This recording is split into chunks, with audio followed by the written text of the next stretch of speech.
Maksasi. Berapat ke Penolakan tambang. Berapat ke sumber suara. Ini persiapan demo penolakan tambang yang ada di dua kecamatan Ente. Pemerintah kabupaten dan juga kabupaten tidak lagi mempertimbangkan apa yang menjadi ciri khas daripada Kabupaten Ngendrekan, yaitu kaya akan budaya. Betul tidak?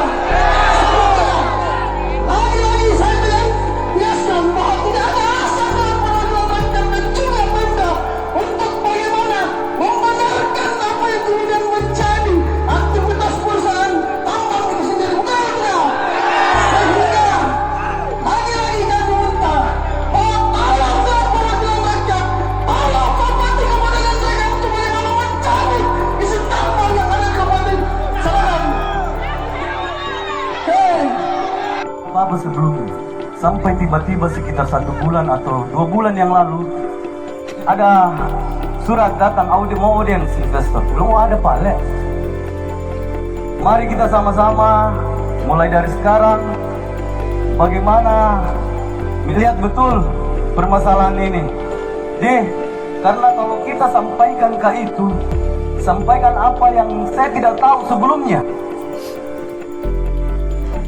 Tapi budak-budak, saya tidak tahu itu kapan dia urus izinnya apa semua. Makanya tadi budak-budak lewat RDP itu semua akan terungkap. Betul. Jadi izinkan DPR menjalankan kewajibannya sebagai mata, telinga, mulut kita semua. Sepakat. DPR jangan tidur.